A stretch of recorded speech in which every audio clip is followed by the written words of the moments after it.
રાજ્યમાં ભ્રષ્ટાચારના આક્ષેપો વચ્ચે ઓલપાડ તાલુકાના દેલાડ ગામે 5 કરોડથી વધુના ખર્ચે બનાવાયેલા તળાવની ગુણવત્તા સામે ગંભીર સવાલો ઉભા થયા છે। સુરત દ્વારા બનાવાયેલ અને માત્ર 6 મહિના પહેલા જ લોકાર્પિત આ તળાવમાં ગેરરીતિ થયાનો આક્ષેપ ખુદ ગ્રામ પંચાયતના સભ્યએ કર્યો છે। ફરિયાદ બાદ SVNITની ટીમે સ્થળ નિરીક્ષણ કર્યું, સેમ્પલ પણ તપાસ્યા, જેમાં બાંધકામની ગુણવત્તા અસંતોષકારક હોવાનું સામે આવ્યું। રિપોર્ટ મુજબ કોન્ક્રીટ ગ્રીડ બીમમાં હની કોમ્બિંગ, હલકી ગુણવત્તાની સામગ્રી, ઇજનેરી ધોરણોના ભંગ જેવા મુદ્દા પણ નોંધાયા છે। બાળકો માટેના રમતગમત સાધનો પણ તૂટેલી હાલતમાં જોવા મળ્યા છે અને હવે સમગ્ર મામલો કલેક્ટરના સ્વાગત કાર્યક્રમ સુધી પહોંચ્યો છે। સુડા દ્વારા જે દેડા ગામમાં અદ્યતન તળાવ બનાવાયું 5 કરોડ 70 લાખના ખર્ચે, એમાં જે પ્રમાણે કામ થવું પડે એ પ્રમાણે કામમાં ગેરરીતિ થઈ, એટલે હલકી ગુણવત્તાનું કામ થયું। એના માટે અમે અવારનવાર સુડાના અધિકારીઓને, એમના કાર્યપાલ ઇજનેરશ્રીને આવા લેખિત અને મૌખિક ફરિયાદ કરી, પણ અમારી કોઈ વસ્તુ ધ્યાનમાં લેવામાં આવી નહીં। આ બાબતમાં અમે હારી કંટાળી અને SVNIT એને અમે ઇન્વાઇટ કર્યા અને અમે અરજી કરી અને અમારી સ્ટેબિલિટી માટે અમે એને બોલાવ્યા। અહીંયા બધા નમૂના લઈ ગયા અને અમને રિપોર્ટ આપ્યો। રિપોર્ટ એકદમ બેડ આવ્યો, ખરાબ આવ્યો રિપોર્ટ, અને અમારા તરફથી રિપોર્ટ આવ્યો। રાજકોટના જેતપુરમાં 141 વર્ષનો સુવર્ણ ઇતિહાસ ધરાવતી કમરીબાઈ હાઈસ્કૂલનું ભવ્ય ભવન આજે ખંડેર હાલતમાં ફેરવાઈ ગયું છે। જેતપુરની શાન ગણાતી 141 વર્ષ જૂની ઐતિહાસિક શ્રી કમરીબાઈ હાઈસ્કૂલ આજે તંત્રની ઉદાસીનતાના કારણે ખંડેરમાં ફેરવાઈ રહી છે। 1884માં જેતપુરના રાણી કમરીબાઈએ પોતાના કરિયાવરની 2000 સોનાની ગીનીઓ દાનમાં આપીને આ વિદ્યાધામનો પાયો નાખ્યો હતો અને આ એ જ શાળા છે જેણે ધૂમકેતુ અને રજની કુમાર પંડ્યા જેવા સાહિત્યકારો તથા ગઝલ સમ્રાટ પંકજ ઓધાસ જેવી હસ્તીઓનું ઘડતર કર્યું, પરંતુ આજે તેની કલાત્મક ઇમારત અને છત ગમે ત્યારે તૂટી પડે અને જર્જરિત હાલતમાં છે। આ ઈસવીસન 1884થી આ કમરીબાઈ હાઈસ્કૂલની સ્થાપના થયેલી છે। કમરીબાઈએ પોતાનું કરિયાવરમાં જે હતા એમાંથી 1000 ગીની છે એ આ શાળા બનાવવા માટે ભેટ એ સમયે આપેલા હતા અને એમાંથી આ શાળા બનેલી છે। આ શાળામાં નિરંજન પંડ્યા ભજની કલાકાર, પંકજ ઉધાસ, મનોજ ઉધાસ જેવા ગઝલ ગાયક, ગૌરીશંકર એટલે કે ધૂમકેતુ વગેરે લેખક, ઉદ્યોગકારો, ઇતિહાસકારો, ડૉક્ટરો અને વકીલો વગેરે પણ ઘણા બધા બની ગયેલા છે અને તેઓ અવારનવાર આ શાળાની મુલાકાત લઈ શાળા રિનોવેટ થાય એ માટે રજૂઆત કરતા હોય છે।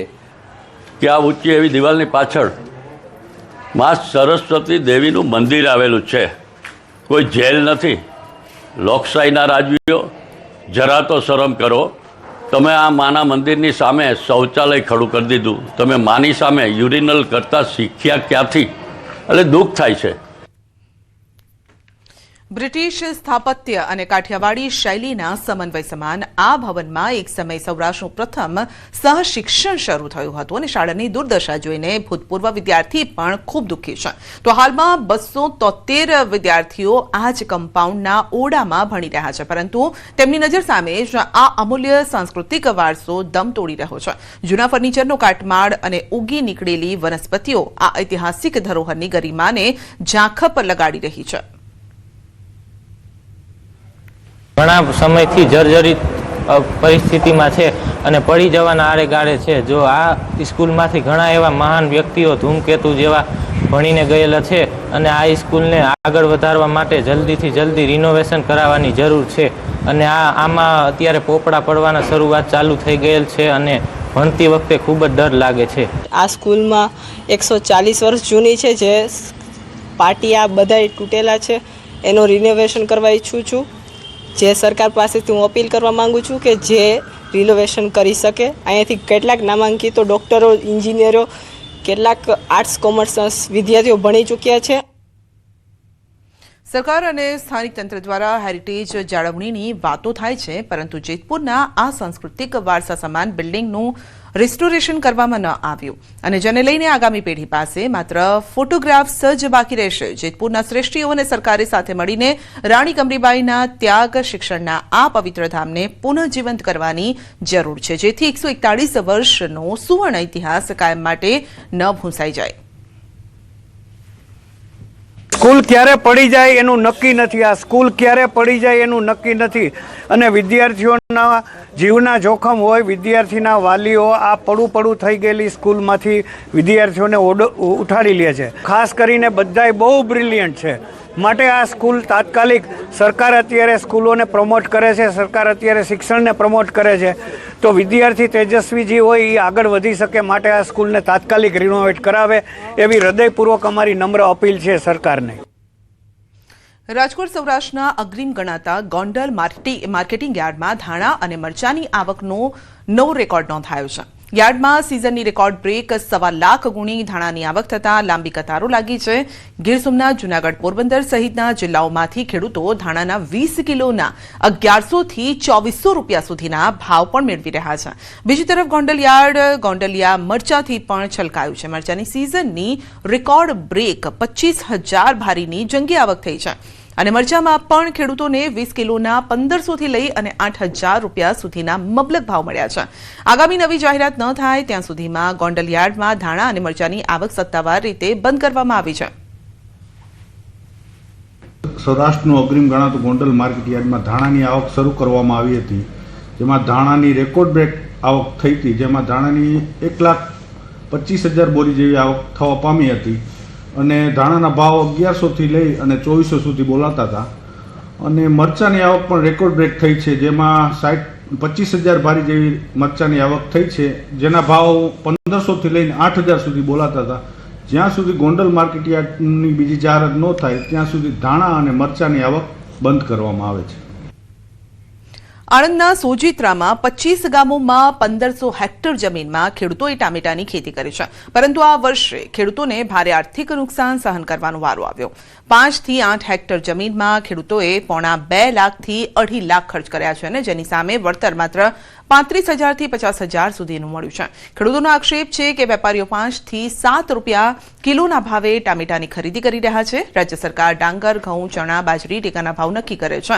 આ મુજબ શાકભાજીનું ઉત્પાદન એવા ટામેટાના ભાવ નક્કી કરે તેવી માંગ ખેડૂતો કરી રહ્યા છે. વેપારીઓ એમ કહે છે કે બહારના રાજ્યોમાં ટામેટા વધારે છે, એટલે અમારે અહીંયા ટામેટાનો ભાવ જ નહીં. લગભગ 1 કિલો 6 રૂપિયા ભાવ છે.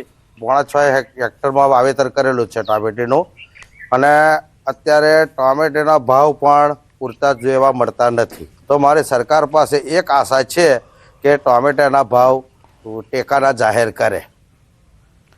સુરેન્દ્રનગર જિલ્લો ખેતી આધારિત જિલ્લો છે. અનેક પરિવારો ખેતી પર નિર્ભર છે અને ત્યારે ધ્રાંગધ્રા તાલુકાના સજ્જનપુરમાં ખેડૂતે પરંપરાગત ખેતી છોડી બાગાયત ખેતી અપનાવી છે. ખેડૂતે 13 એકર જમીનમાં શક્કરટેટીનું વાવેતર કર્યું છે.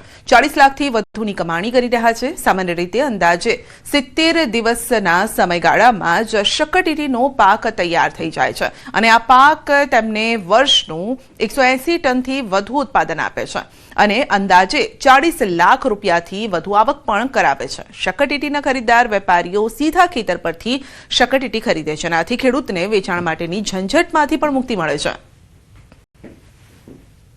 અત્યારે અમે બાગાયત પાકો જેવા કે દાડમ, વોટરમેલન, મસ્કમેલનની અત્યારે ખેતી કરી છે, તેમાં અમને બહુ જ મોટું ઉત્પાદન મળે છે. પ્રકારનું જે મસ્કમેલનનું વાવેતર કર્યું હતું એમાં અત્યારે મને ઓછામાં ઓછો 180 ટન જેટલો માલનું ઉત્પાદન થયું છે.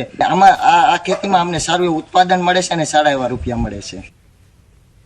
સ્ટ્રોબેરી આમ તો ઠંડા પ્રદેશોમાં થાય છે, પરંતુ બનાસકાંઠાના દાંતામાં સ્ટ્રોબેરીની સફળ ખેતી થઈ રહી છે.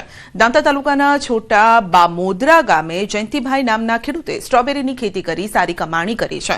સ્ટ્રોબેરીના પાક ઉપર ગ્રો કવર લગાવીને ફળની માવજત કરી રહ્યા છે. આમ ખેડૂત દ્વારા સ્ટ્રોબેરી સિવાય અન્ય શાકભાજીની ખેતી કરીને ઉપજ મેળવે છે, પરંતુ તેની સરખામણી સ્ટ્રોબેરીના ભાવ ₹700 જેવા કિલોના ભાવે મળતા હોવાથી સ્ટ્રોબેરીની સારી માવજત કરી વધુ ઉપજ મેળવી રહ્યા છે. એટલું જ નહીં, છોટા બામોદરાના ખેડૂત જયંતિભાઈ પ્રાકૃતિક કૃષિ મોડલ ફાર્મ બનાવીને પ્રાકૃતિક ખેતીવાડી કરી રહ્યા છે, જેને લઈને તેઓને પ્રમાણપત્ર પણ મળ્યા છે.